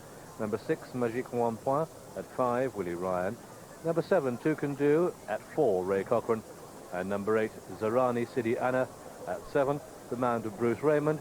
And for this race, the stalls are placed in the centre of the course. And here's how they bet. Sayadati is 7 to 4 favourite from 6 to 4. The share is 130 back from 3s. And Zarani Sidi Anna is 92 from 4 to 1. Niche, a 10 to 1 chance from 14s, and now Zorani City Anna has gone to 5 to 1. 5 to 1, opened at 4s. Receiving the show, Marina Park is 10 to 1 back from 11s. Magique Rampon is 16 to 1 from 14s. Two Can Do another 16 to 1 chance, and Exclusively Yours 33 to 1. They all show. John, it's a good time, this. We see them for the first time for all 6 months or so. And they're still not completely ready in their coats, are they? A bit of hair about them. There's not one of them that's come in a coat, but, you know, that's only to be expected. We have no warm weather at all as such. Well, so we had a few days, and that was it. I mean, most of these fillies, you'd expect them to want another 3 weeks on their back. And if you look at Bashir, she's a filly who you'd be thinking more of the Oaks in June. You know, she's a tall filly you'd expect her just to fill out and keep doing throughout the summer, really. Whereas Sayadati looks, although she hasn't come in a coat, she looks much more up together. Yes, I mean, she in fact is a filly with a lot of scope, isn't she? A lot of sort of power. But I think it's important, you were saying earlier, to take the trainers' names off the tags, really. To look at the horses as horses at this stage, not perform anything else. If you come here from 2 to 3 and keep having pictures of horses in the back of your mind, winning or doing something, you can be very easily deceived. And as I said, if you take the trainers' tags off of these horses, then you'd pick her out. I'm not sure that I'd pick her out first, actually. I'd probably go for Exclusively Yours, a filly of Ray Guest, who looks fantastic. But if you back Sayadati, I certainly wouldn't be worried. Yes, certainly was very impressed with her. There's Bashir, who, I agree with you, she didn't look to me at this stage, certainly before she took a rug off, particularly looks like she for wants a bit more time. You know, forget about her coat. You know, I mean, although it's nice to see fillies forward in their coats, so it's not the be-all and end-all. Actually, as an individual, I just think she wants a little bit more time to fill out. She's very leggy. I thought she must have done well to win as a 2-year-old. Half-sister, of course, to Nash ran the Umperwain, and Umperwain particularly a very long, leggy horse anyway, so that's going to be the build of her anyway. We're not going to change her shape much. Obviously, she's nowhere near as heavy as her brother, but she's got a lot of making up to do, I feel. And this little filly of Michael Stutt, Zarana, Serrani's Sidrana, elegant little thing. Again, slightly cold. She was swathered in rugs when I saw her. She had, yeah, she came out, she had a couple of really warm rugs on, and she looked as though she was only just keeping warm enough then. And with her, it's more, I should think, just a testing mission, you know, just to see how good she is. I would think Michael is certain that she's going to improve, and just a question of how she fares. The one who wins the best walker award is Niche here, because she actually throws her toe out. She puts it out. She just bounces. When she first walked round here, she really puts her toe out, and she's like a gooseneck. Oh, she's smashing, and of course she's had a lot more experience than most of these. But the ground couldn't be fast enough for her. She really is a sweet little filly. She's like a little greyhound. There's Walker going out on the Sayadati. And here comes Bruce Raymond on the Serrani. Yeah, she's quite... You see, she had 2 rugs on, and she's certainly nowhere near getting warm at the moment, but a good type of filly. Now, this is this interesting one, exclusively yours, because same as you, I saw her separately and thought what an impressive filly was. She won a maiden at Salisbury and then was way down the course, but she's a big, strong thing, isn't she? She's got a good back end on her. That's what I like about her. She's got plenty of power, and over this 7 furlongs, you know, I should think this would be her optimum trip. That's the Henry Setty filly, Marique Rontois. Not particularly. Here comes Niche, Leicester. She's very... The thing you're looking at for these 3-year-olds, you're looking at horses that you knew had plenty of scope, age 2, and that you just want to see how they've done physically, not so much, you know, how they've done in their coach, but whether they filled out horses that always looked as though they're going to be 3-year-olds. And most of these, with the exception of exclusively yours and Sayadati, look as though they've just got a little bit more to make up. Of course, we don't actually know whether all of them will mentally have come on as well. That's one of the things you can't be sure of. Yes, I mean, they all look pretty relaxed. I mean, the 1 or 2 that have only just had the 1 run, it's just a question. The bottom line is, how fast can they go? You know, we can talk here for ages about what they look like, whether they've come in their goats. You know, if the engine's not there, underneath it all, you're stuck. We're stuck, and here's how they bet. Sayadati, the 64 favourite, Bashir 7-2. Zarani City Anna is a 6-1 chance with Niche on 10s and Marina Park also at 10s. Magie Rompon is 14-1, Two Can Do 16-1, and Exclusively Yours 33-1.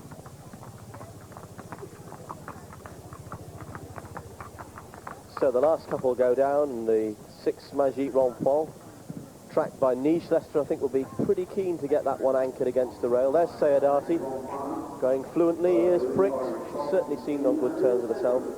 I went down to a different part of the paddock, Brough and John, about 10 minutes ago, and I must say, she took my eye most of all. Big, powerful filly, but considering her size, she moves easily and fluently, and there's no doubt that looking at her form, never mind her appearance, she's got plenty of speed. There's Exclusively Yours. It's interesting to see she's gone down sensibly, because I thought she had 2 handlers coming out of the paddock. Just gave me the impression she could be a little bit of a lady, but she's settled nicely. Exclusively Yours, just lobbing down. A totally different mould is Magique Rompon. She's not very big. She's, I suppose you call her medium size. Quick scuttling action. Actually looks more of a 2-year-old, and maybe we've seen the best of her. It's a good while since the north of England had a representative that won the Guineas. I think we go back to Mrs. McCarty and Mick Easterby in 1977. Well, the northern rep now is Marina Park. She represents Mark Johnson's tremendously successful Midland team.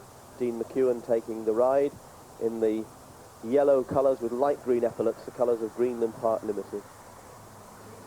Proved, Jim, throughout her career last year. Fourth in the Queen Mary, then won the Princess Margaret, but she wasn't beaten that far by Zaphonic on ground that I'd have said was a little bit on the soft side for her. And then she was second at Newbury in the Mill Reef. But physically, do you think she looks bigger, stronger, or... I rather thought that she was another of those that maybe looked more like a 2-year-old than a 3-year-old. Well, that's right, but I think at this stage of this season, having looked at some of the others, who I think still want a little bit more time, maybe this is the type of animal we should be looking at. Something that is going to reach its peak early. Anyway, while we're deliberating, let's have some news from Thomas. This horse, Marina Park, was taken to Pontefract a couple of weeks ago for a racecourse gallop, and she didn't actually do the business too well that day, but the reason, quite simply, was that during that gallop, the horse broke a tooth, and when she pulled up, there was blood streaming from her mouth. So the horse dentist has pulled that tooth out. She's none the worse, and they think she'll run a big race today. That's the big hope of the North, Marina Park. And there is money for that Marina Park from 12 to 1. They're now showing 9 to 1 against her, and quite a few of the boards have got 8 to 1 against Marina Park. But the officers are now coming in for Sayadati, who about 5 minutes ago was 7 to 4 for the 1,000 guineas and 7 to 4 for this Nell Gwynne. That's been taken. They're now showing up the arm. 11 to 8 against Sayadati. Bashaya has now been pushed out from 5 to 2 to 4 to 1 Bashaya. More money for Zarani Sidiana, who did touch 8 to 1 early, came into 4 to 1, out to 6. Now 5 to 1 Zarani, and it's then 10 to 1 bar the 4 after Marina Park. That brings in Niche. But officers backing Sayadati. The faces, though, were on Zarani Sidiana. Well, it's the likes of Zarani Sidiana and Bashaya that make this race even more interesting, because they were campaigned outside the best fillies, or kept away from the best fillies as juveniles. Bashaya had just one run. It was on this track on October the 15th. It was over a mile, remember, a full furlong further than today's, and she trounced a field of colts, winning in tremendous style. Down through next to the rails to take up the running as they go down into the dip, and it's Bashaya going 2 to 3 clear of in second place Marco Magnifico. These clear of Upper Mount Clare as they race inside the final furlong. It's Bashaya clear by 2 to 3 lengths, and it's Bashaya going to score very handsomely indeed. And up towards the line, it's Bashaya who takes it. Going to be close to second. Bashaya is the winner. Silverdale in second. Well, considering that was her only run, it was impressive, but it's a question of what the quality of horse was behind her. There were 1 or 2 that I know of that weren't all that good. Anyway, she couldn't do any more than win. She's being led round there at the start by Tom Goff, who's Mr. Earn's assistant. As you can see, he doesn't ride an awful lot of work, but very good at his job, and a mine of information. Anyway, as Tom's leading her around, let's have the latest betting show.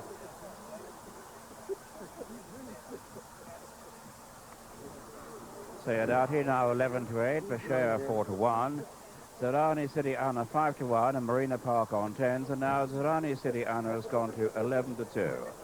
Resuming the show, Niche shows a 10 to 1, open at 14s. Magie Rampant is a 14 to 1 chart from 16 to 1. Two Can Do City at 16s, and Exclusively Yours the Outsider now shows at 50 to 1.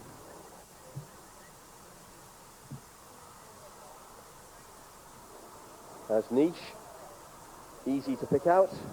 She's got a distinctive face, and so has the man on board. Jim, do you think she'll get the trip here? Well, if you looked at her pedigree, you'd say it was amazing. She showed the speed she did, but I think sprinting is what appeared to be her forte. Apart from the fact that on form she isn't good enough anyway, she's got to give weight away here. No, for me it's Sayadati, but here's GG. Pace in the race can come from Marina Park, who can front run but isn't doing so today. Niche can also blaze the trail. The pace not that strong, but Niche setting it. Two Can Do the back marker. Niche leading by about a half. The Marina Park running freely. Also taking a keen tug is Exclusively Yours. Magic Wampin is position 4 at this stage, Bashaya 5, and Sayadati is one of the back markers as they progress down the centre of the track past the 5 furlong marker, and it's Leicester on Niche leading. From Bashaya in second, Magic Wampin following Marina Park, and then comes Exclusively Yours. And Sayadati is one of the back markers. In fact, only two behind her. One of those Rani Sidiana and Two Can Do. Sayadati starts to make a move now as they come down to the halfway stage in the Shabwell stud Nell Gwynne Stakes. But Niche bowling along, Marina Park in second. Bachet is in a good position, poised to challenge, sharing third with Magic One Pass. Sayadati in the red striped cap on the far side, just a length or so off the pace now. Exclusively Yours is being left behind. Niche has it. Here goes Sayadati on the left. They've got a furlong and a half to go. Niche with a white face down the centre of the track. Sayadati asked to quicken Marina Park. Here comes Rani Sidiana on the stand side in the light blue cap, but still it's Niche who has it. Sayadati the far side, Rani Sidiana, and Niche just finds more. Sayadati looking a bit one pace up towards the line. Leicester makes all on Niche very kindly. Niche the winner, very close to second between Rani Sidiana and Sayadati, clear of Two Can Do. And so the result then of this, the Shadwell stud Nell Gwynne Stakes, a tactical ride by Leicester on Niche in the colours of Lord Carnarvon, this daughter of Risk Me, bred at the Highclere stud, and under Leicester she's made all to take this race quite emphatically, and it's a desperately close call indeed. Niche the 11-1 winner, desperately close call indeed between Rani Sidiana and Sayadati, and it's one I'd like to leave for the judge. It's very, very close for second. But no doubt about our winner, Niche, daughter of Risk Me, Richard Hannon team, just pile on the winners. Leicester coming home there on this Shadwell stud Nell Gwynne Stakes winner. Niche, #1. And as I say, it's a very close call indeed between nearest to us in the light blue cap, Rani Sidiana, and in the red cap, or the orangey looking cap, Sayadati. I'll leave that one for the judge for second and third. Two Can Do in fourth has picked up well. And a brilliant tactical ride, as Graham said, by Leicester, because it came out of the stalls. He let this filly bowl along and then slowed the whole thing up. Two Can Do and two or three of the other fillies were pulling for their heads about the 3 furlong marker. And the one thing that this filly's got is bags of speed, and she's also got a great big heart to go with it. Just look how well she moves. She's only tiny, not particularly substantially made either, but she can certainly gallop, and as they've met the rising ground, there's no question of her not getting this 7 furlongs. And the further she went, the better she was going. Sayadati, you'd expect her to improve from this run, but on today, she just wasn't good enough. Yeah, remember that Niche and Sayadati will meet these other fillies on £5 better terms. Well, Marina Park was giving £3 away to the others as well. But to take nothing away from Niche, I said she wasn't good enough. On 2-year-old form, she didn't look as though she was, but she did it not only to win, she won really well. Had 8 Group 1 winners last year, Leicester, and certainly the way this filly is going, she ought to be winning a Group 1 race at some time throughout this season. Well, it's horses like this that give breeders and owners every hope, because this filly's hardly fashionably bred. Just looking at the first 2 lines of her pedigree, she's by Risk Me, a son of Sharpo, who was a very good racehorse trained by Paul Kellaway, but he's had an indifferent career at stud today. He's not been at stud very long. Branston Abbey would be his best other representative. The Dam Cubbyhole could hardly go fast enough to keep herself warm. She was trained by Barry Hills, and she ran 7 races. She was placed once at 2 miles and once at 1.5 miles. But she, further back in the family, there's some good horses. Indeed, Cubbyhole's a half-sister to a very good stayer called Smuggler. And it's a family that, as I say, further back has been very successful for Lord Carnarvon. When she came out as a baby Niche, she may not have looked as though she was going to be anything special, but she's gone and given the family a real boost. And as John said, she's splendidly genuine too. And certainly Lord Carnarvon seems to have made the right move at the end of last year. Had 2 good fillies, Niche and Lyric Fantasy, that decided to sell the latter of those 2. And certainly this one's not gone backwards throughout the winter. And Niche has returned the 11-1 5th favourite. Very close for second as Gigi called. Rani Sidiana 11-2 and Sayadati 11-8 favourite. So you dial your duos. You must, I should have thought, got 2 of those 3 in, but Lester Piggott returning there on Niche. His 5th win in the Nell Gwynne. He won it on Shallow and Fairy Footsteps in the early 80s, Rose Bowl in 75, and Super Honey in 71. Lester Piggott, the 5th for him.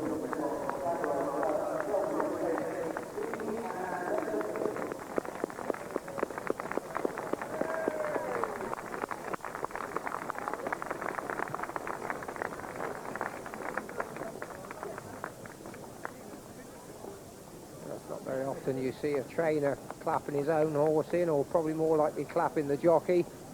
A really nice gesture there from Richard Hannon. And as Bruff was saying, a really sweet filly this. She was goose stepping away around the paddock. Really pleased to be at the races again. Well, let's have a look at Sayadati. Looks no worse for that run. And sure to improve, Jim. Well, I thought she looked plenty fit enough. I know she's a big filly. She doesn't appear to be, we're not close to, but she doesn't appear to be blowing at all. I think maybe a mile will suit her a little bit better than the winner, but the winner won well. I don't know, John. On the day, I must say I wasn't left with the impression that I definitely want a million on Sayadati next time.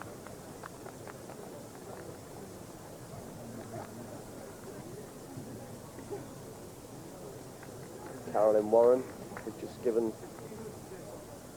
Niche a smackaroo. Daughter of Lord Carnarvon and son Harry Herbert just standing behind her. Responsible for running a very successful racing club. Actually, it's nice that they're all, not just the owner here, the whole family here. It's obviously a big day for them all, and don't often get a horse as good as this to come and run. Why not enjoy it?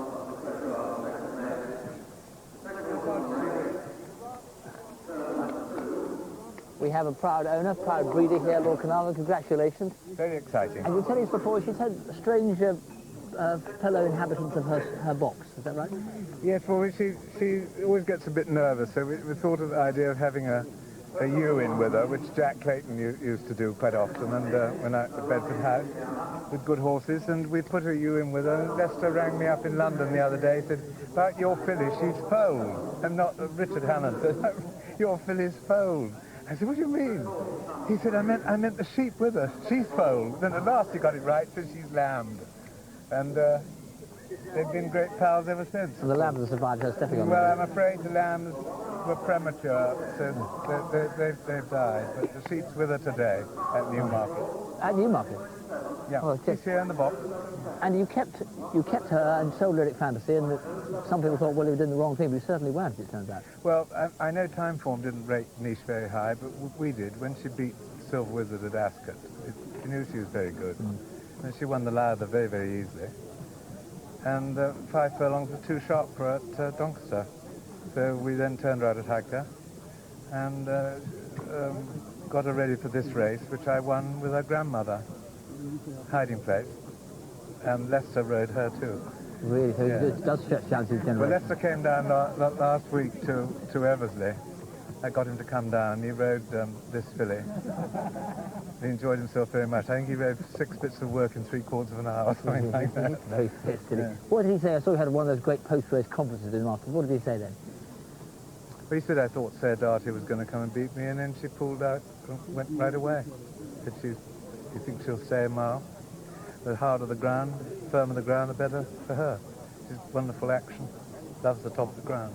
Well, if he said that, the extra furlong is what people would be worried about. She's getting £5 to all the others today, except for Sarah Darty. So it was a good performance, very exciting. And Cubbyhole, her mother, foaled last night before last, Green Desert filly. Very exciting. And when this, as you follow your horses right from very from cradle, how promising a foal was she? She's not their biggest of it, is she? She was always a beautiful walker, great mover. So she throws her toe out a bit of a goose step, doesn't she? Well, you won't see many better movers, I don't think. Congratulations. Thank you very much. First number 1, Niche, 11-1. Second number 8, Sarani City Anna, 11-2.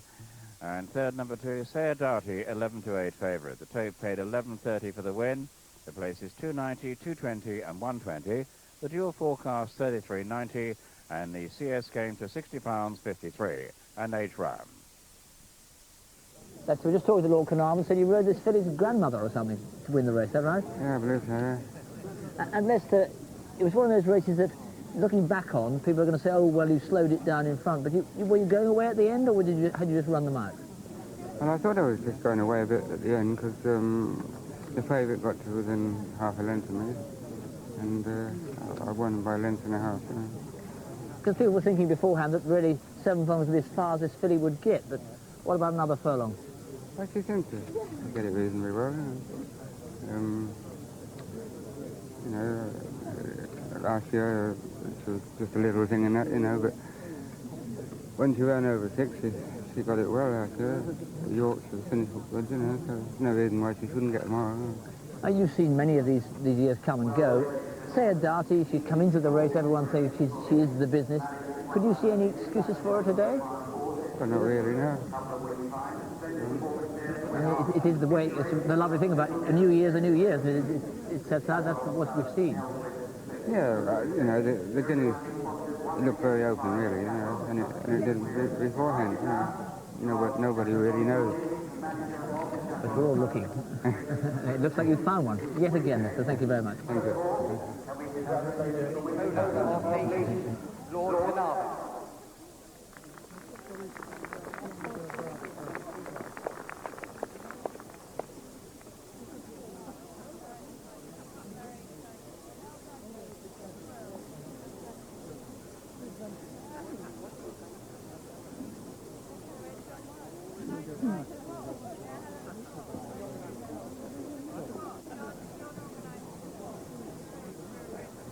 And there are special mementos for both the winning trainer and jockey. And if we could ask, first of all, Richard Hannon to step forward to receive his special memento from Captain Dolby.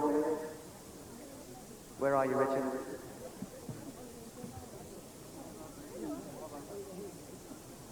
Here we are, a strong hand in both the 1,000 and 2,000 guineas this year, ladies and gentlemen, Richard Hannon.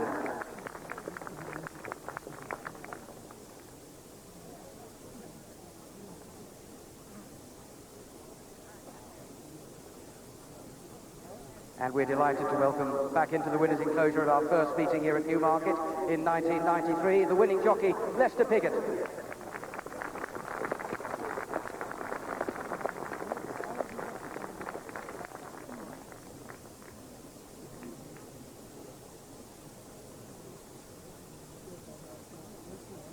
A result for Newcastle, the 3:30, won by number 1, Sagebrush Roller, 6-4 favourite.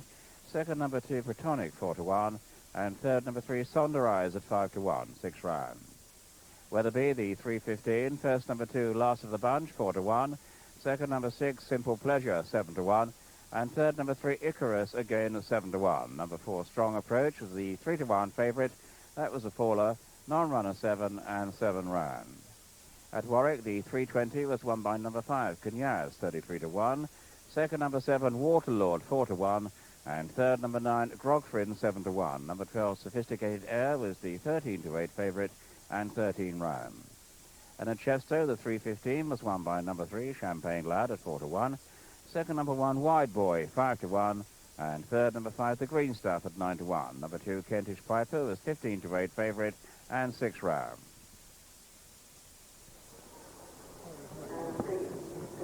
And so the one certainty about the classic trial part of the season is uncertainty, and we've had it here. But it all seemed nice and clear-cut that Sayre Darty was the one to be on, that Sayre Darty clearly wasn't the one to be on, and remarkably, and as evergreen as always, Lester Piggott was on the one to be on, with Niche and the race goers here. Not that many of them, but those who've come have seen yet another little slice of Piggott history. Niche and another Nell Gwynne. Join us after the break.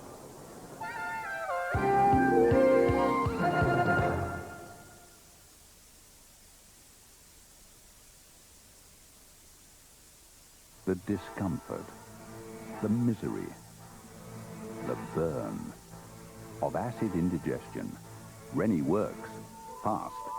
In fact, more people in Britain take Rennie than any other indigestion remedy. for fast, effective relief of indigestion and heartburn. Take Rennie.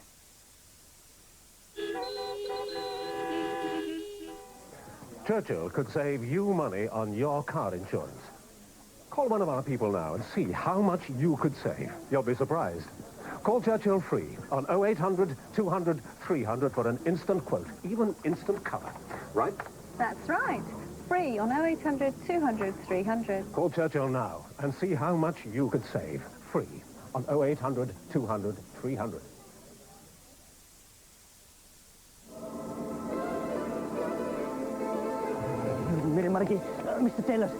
Mr. Taylor, look!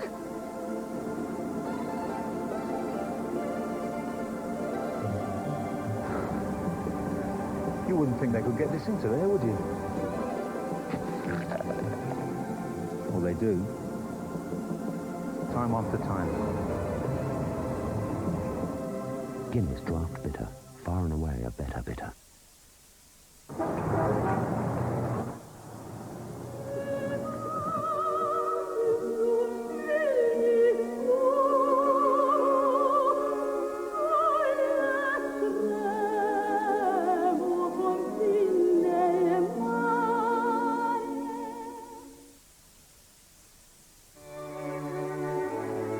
This has been designed to give you all the information you need to help you choose and enjoy the wine inside.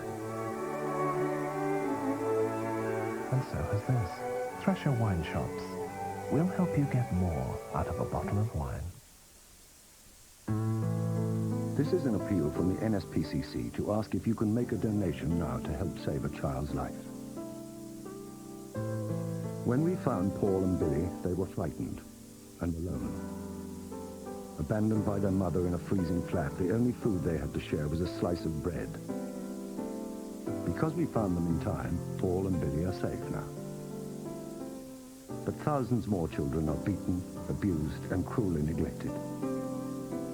That's why we're asking you to help us with a gift of £15 today. Just £15 can help pay for the vital visit from a child protection officer. It's a visit that could help save a child's life. Your £15 can help keep our child protection helpline open for anyone to call who suspects a child is in danger. And your £15 means we can counsel more children like Paul and Billy to help put their nightmares behind them. So please, if you can give a child a gift of £15, ring 0800 28 20 28 now. It's a gift they'll remember forever. So please, give whatever you can spare. Just ring 0800 28 20 28. We're waiting for your call. Thank you.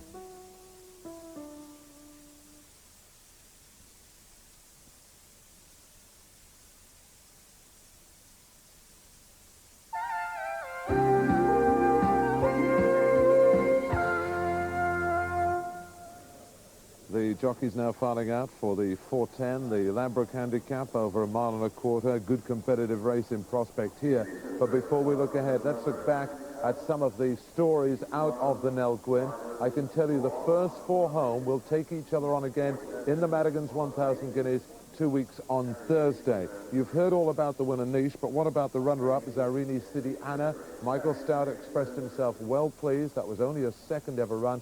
She'll come on a lot, and he fancies her chances of turning the tables in a couple of weeks' time. The third horse, Sayadati, well, Walter Swinburne summed it up, disappointed but not dead. That's how he described it. And he also said, remember, Hatouf got beaten in her trial last year, and she went on to win the 1,000 guineas. The fourth, Two Can Do, she's had knee problems since running last year, but she stayed on well, and she's on course for the 1,000 guineas. But one who won't run is Bashea. She disappointed badly. Major Hearn thinks she needs a much longer trip. Could come into her own over 1.5 miles. So that is the story of the Nell Gwynne. But let's have another look at it to see if we can see which horse will go on to win the Madigan's 1,000. Jim, talk us through it. Right, as the stalls open, it's Lester Piggott smartly away, and look how quickly he's got Niche settled at the head of affairs. Although she was keen to go and make the running, she races with her ears pricked, and she hasn't been headstrong for Leicester by any means. Contrast that with two immediately behind Leicester Piggott. That's Exclusively Yours, a jockey in the quarter colours, Frankie Dettori. Now, Frankie's got really good hands, but not even he can get his filly settled. Marina Park now actually taking over second place, settled after a furlong or so for Dean McEwen. But at the minute, as John Frankham implied more or less straight after the race, it doesn't look as though they've got a great pace.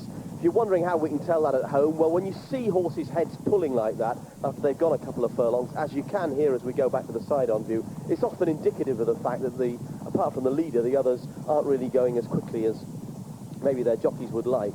Zorena Sidiana, just who's flipped in and out of picture, is a filly who's done extremely well to stay on and finish second because she's run green throughout. She's on and off the bit in contrast to most of the others. But really, the race is just beginning now. The tempo's too hot for Magique Rampant, jockey in orange sleeves. He begins to struggle now. Over on the far side, Bashea, Willie Carson. Willie niggling away, not getting much of a response. Further out wide, Walter Swinburne just pulls his whip through on Sayadati. Doesn't use it, changes his hands. Hasn't really got much of a response. Down into the dip, this filly gets to within 3/4 of a length of Niche, but up the hill, Niche goes away again, stays on well. Zorena Sidiana comes through strongly. The win may not be very big, but she's all heart, and she won it ready. Well, looking at that again, one for the notebook, obviously, Zorena Sidiana, who is staying on well, only a second ever run. But the question is now, what price? The 57-year-old galloping grandad for the Madigan's 1,000. What price is Niche now? Well, the very best price, 8-1. That's for Ladbrokes now. Piggott will be going for his 31st English Classic, his third 1,000 guineas. And Niche was not unfancy today, 14-1 early, returned at 11-1, and the second longest price winner ever of the Nell Gwynne. Amicable was 100-7 for Her Majesty in 63, and Angels 2 was an 11-1 chance in 1974. But recent winners of the Nell Gwynne have failed in the Madigan's 1,000 guineas. A to Z last year, you remember, and others like Heart of Joy and Sconce, the Sonic Lady. But since it was first run in 1962, 5 winners have gone on to take the Fillies Classic. Oh So Sharp, of course, and Pebbles, 2 great fillies there. Fairy Footsteps, 4 Leicester Piggott in 81. 1 in a Million, who won on General Election Day in 1979, and the French filly Fine Water in 76. And 4 Nell Gwynne winners have been second in the 1,000 guineas, and 5 have been third. So if you think that another winner is going to add onto that list, you can get 8-1 Niche. Ladbrokes are going the best prices on all the leading horses. The new favourite for the 1,000 guineas, Elizabeth Bay, 7-2. That's for Ladbrokes, who was beaten in the Imprudence last week. 4-1 now is the top price against Sayadati. 8-1 Niche, and 10-1 you can get Zorena Sidiana with Hills and Corals. The Ladbrokes only go 6-1, and Ladbrokes put Wixon in at 10-1, the horse that beat the favourite for the Guineas, Elizabeth Bay, last week. But can Leicester Piggott win his third 1,000 guineas and his 31st English Classic? Absolutely extraordinary, isn't it? It would be fantastic. I just can't believe it. I just can't believe it. I'm seeing this. I've lived to see Leicester reincarnated like this. I can't believe it. I agree entirely. But getting back to the serious business of who's going to win the 1,000, I mean, we presumed that they were the best fillies around. The race is only 2 weeks away, but there is a horse called Stella Mystica that's been working really well on the gallops, runs here in the fillies race tomorrow. Now, if she wins well, she could definitely take over one of the leading 3 spots. She is going to have to win well. I saw Elizabeth Bay over in France. That was hugely impressive. We've seen it on Channel 4, the picture. She came out. She accelerated in the mud, unlike Zaphonic. So she did accelerate. But also, I liked there, according to the market, was this Zorena Sidiana. Back to run a big race, and she did. Over 7 furlongs, staying on. It was a muddled place. I'd like to know from Bruffers the time, Bruff. That's absolutely crucial. It didn't look to be a good time, was it? Well, it wasn't a bad finishing time, 1:27.07, which is 1.5 seconds outside the standard. The trouble in England, and this new sideways on-shot reveals it, is we don't know how fast we can see how fast they're going. We can't measure how fast they're going. And without the sectional time you have in other countries, you really are up against it. We don't know how that race was run. We have to guess it, what we've seen. We know the final time wasn't at all bad. I think you'll find they went pretty quick in the second half of the race, and probably not that fast earlier. We don't know. We just don't know. It's ridiculous that in 1993 we're just flanneling about what the time was. Something perfectly easy to measure. Use some weather. Weather Bailey, 350. First number 1, Abbott of Furnace, 3-1. Second number 2, Polishing, 4-1. And third number 7, Clonmel, 33-1. Number 5, Mr. Taylor, was 5-2 favourite. A non-runner was number 6, and 6 ran. The Warwick 350. First number 13, Broughton's Tango, 12-1. Second number 6, Roskill, 6-1. And third, number 8, Quality Rhythm, again a 6-1. Number 2, Major Bugler, 91 favourite, and 13 ran. And at Chester, the 345 went to number 9, Earth Summit, 12-1. The second, number 2, Carrick Lanes, 10-1. And third, number 10, Fively First, 33-1. Number 14, Turning Tricks, was the 11-4 favourite. That one pulled up. Non-runners, numbers 5, 7 and 17, and 16 ran.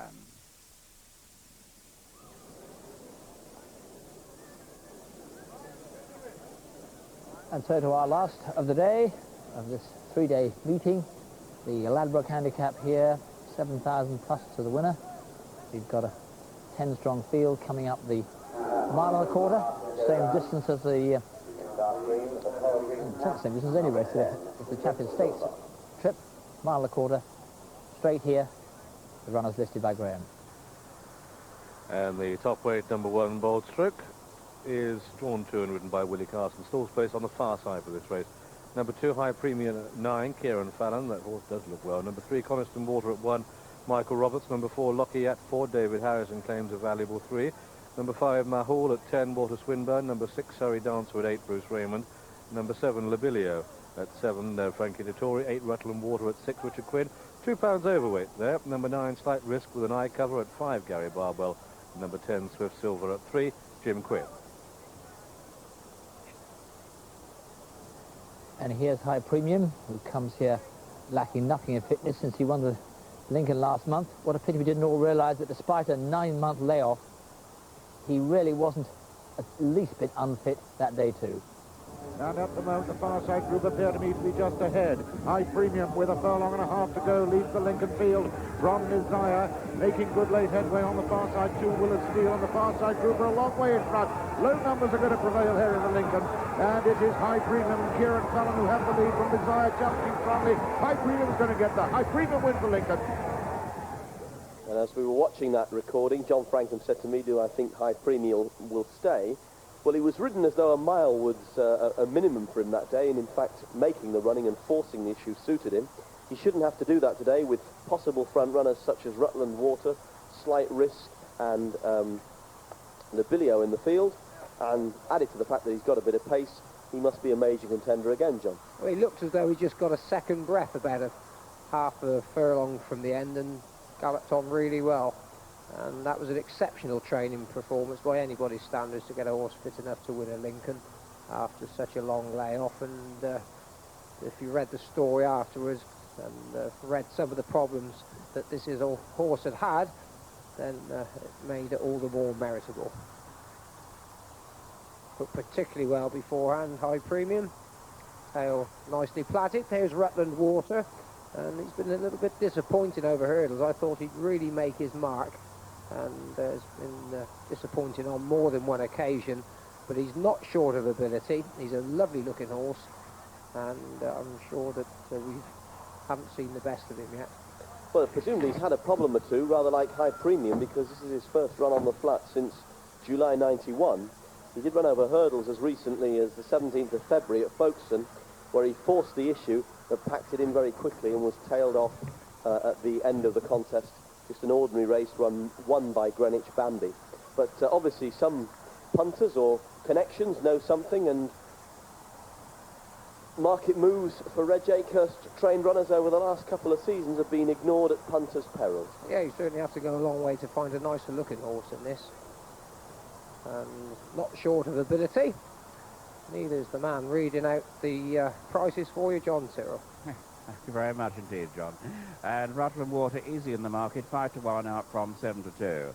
Labilio 9-2, joint favourite with Lockie. High Premium shows on 5s, Rutland Water at 5s, and Coniston Water 8-1 from 7s. Swift Silver is into 8-1 from 12-1, Bell Strokes 10s from 8s, and Surrey Dancer steady at 12-1. Mahul has gone out to 20s from 12-1, and Slight Risk, the outsider, 33-1. The joint favourites now, Lockie and Labilio, both at 5-1. The check colours of Lockie, David Harrison in the saddle, representing Jeff Lewis's highly successful Epsom team. Lockie's been a good servant to Jeff over the last 18 months or so, and had a winning spree that tallied 5 last year. One of those victories was virtually over today's, well, it was over today's course and distance. It was in the Severals Apprentice Handicap. Here it is.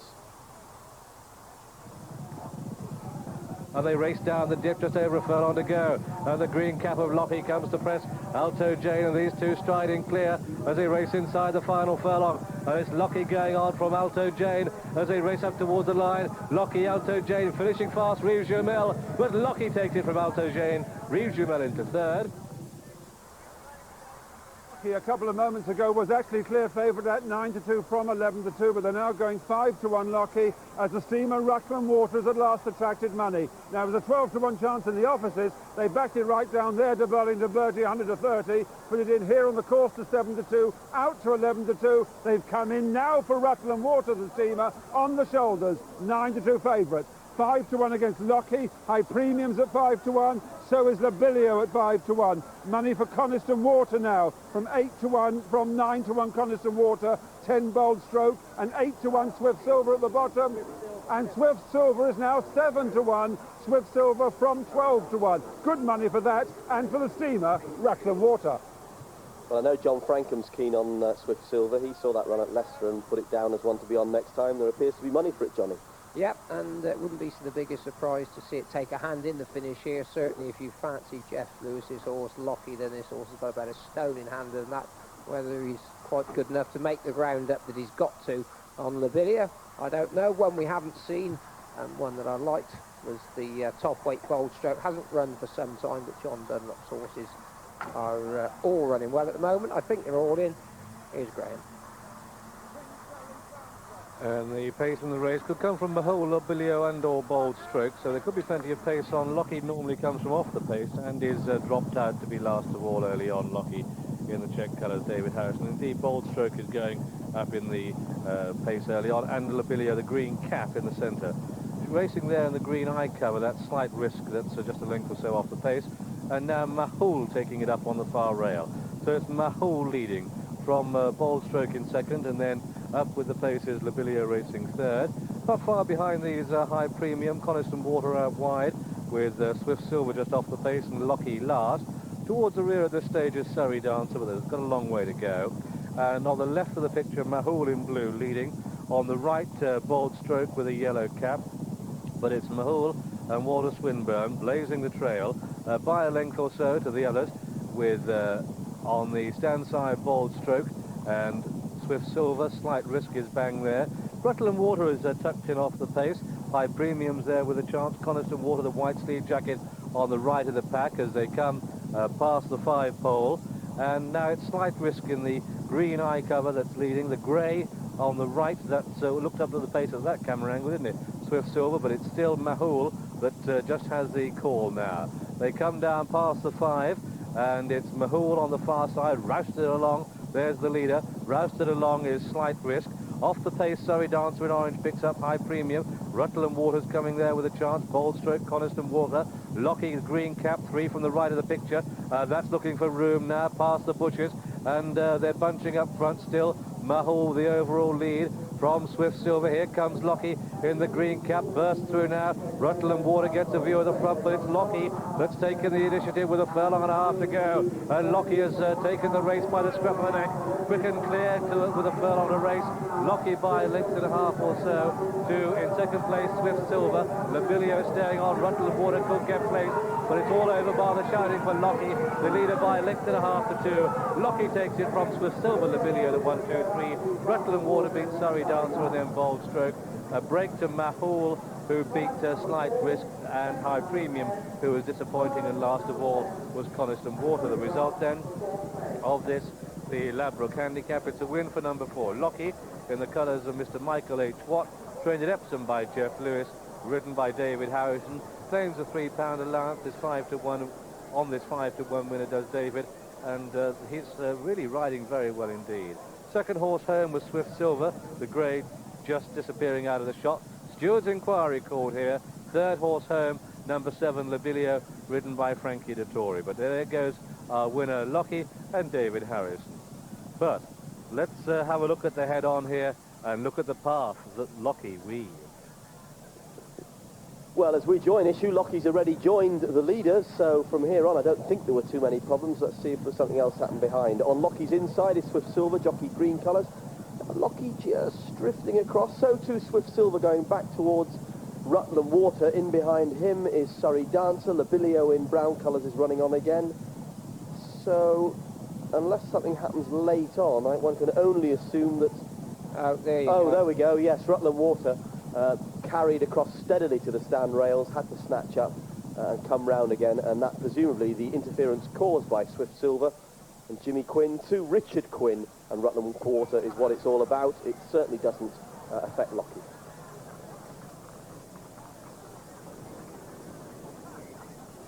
And Lockie is returned at 5-1. He did touch 6-1 on the course, and it was 6-1 in the offices this morning. The second Swift Silver back to win a big race, and it did. Returned 7-1 Swift Silver, back down from 12-1. The third Labilio is a 5-1 chance, and Rutland Water, the day's steamer, you still have some hope.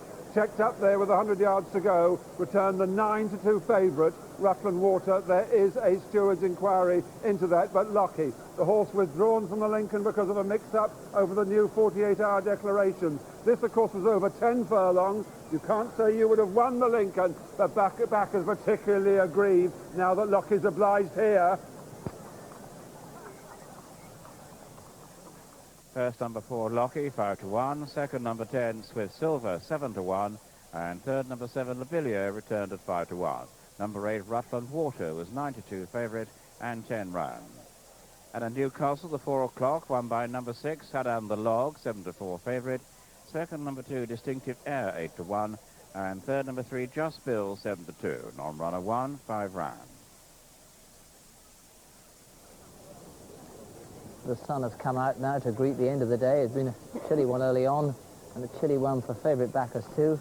But let's see how today worked out for your fancy.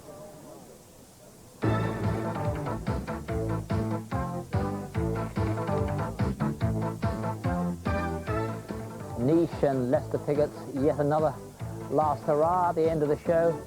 But here are the other victory marches.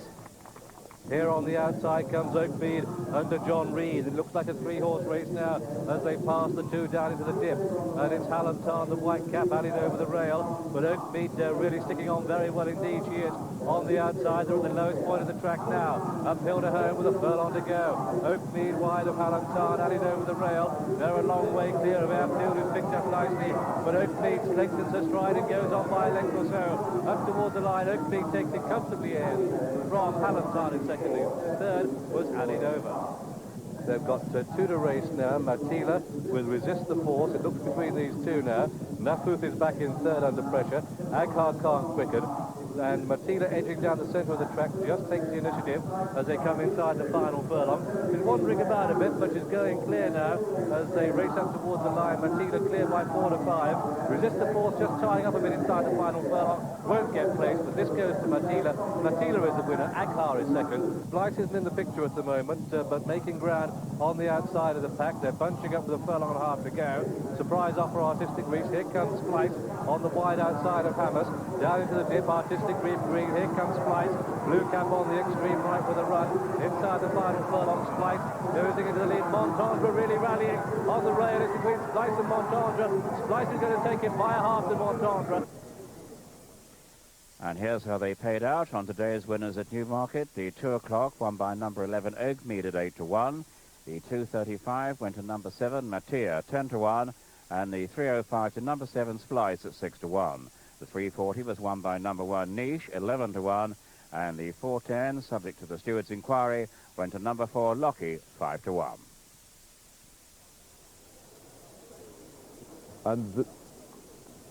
And there is Loki, or Lockie. I just had a quick word with Jeff Lewis, and he's still wishing that he'd declared the horse for the Lincoln. But as he said, he might just have left it a gallop short. He did work well a few days ago, and that put him spot on. Well ridden by David Harrison. This £3 claim is going all the way at the moment.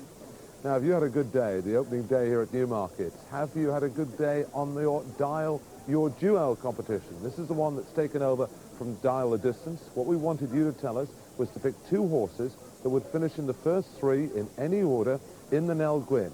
So if you got 2 out the first 3, you could win £100. Let's check out the first 3. This is the order. They passed the post. Niche, Zarani City Anna, and Theodati. If you got 2 of those 3, well, Joe Owen did. Congratulations to you, Joe, in Scotland. That's our first ever winner of Dial the Jewels. So is Rosalind O'Sullivan. Down there in Bristol, done Rosalind. And Mr. K. Palmer from Westley in Havant. You 3 are the first winners of Dial Your Duo. We'll have another one tomorrow.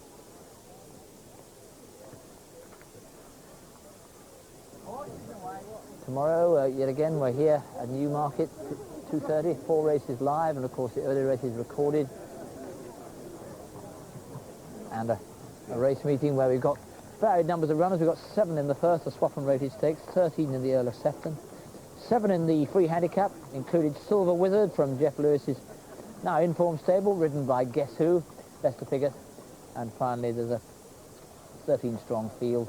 The 410, the Labour Racing handicap, includes a horse called Thinking Twice, in both which Graham Good and I have a share, so don't expect a biased number from that. And the sad news that Seattle Rhyme was killed this morning on the gallops, but we leave you with the happiest scene in racing. Another Nell Gwynne has come and gone, and Lester Piggott is back in his niche. See you tomorrow.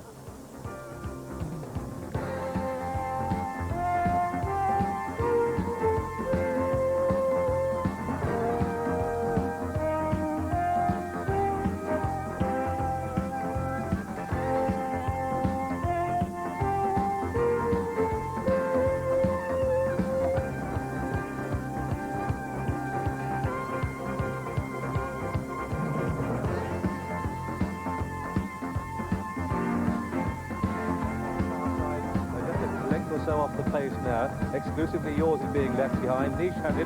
Here goes Sayadati on the left. They've got a furlong and a half to go. Niche with a white face down the centre of the track. Sayadati asked to quicken Marina Park. Here comes Zarani City Anna on the stand side in the light blue cap, but still it's Niche who has it.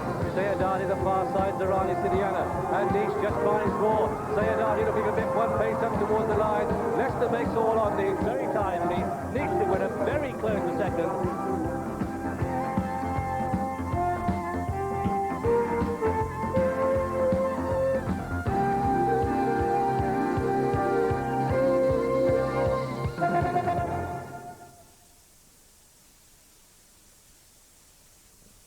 The Channel 4 Racing Companion 1993, edited by Sean McGee, is available from most bookshops, priced £9.99. Take a shot.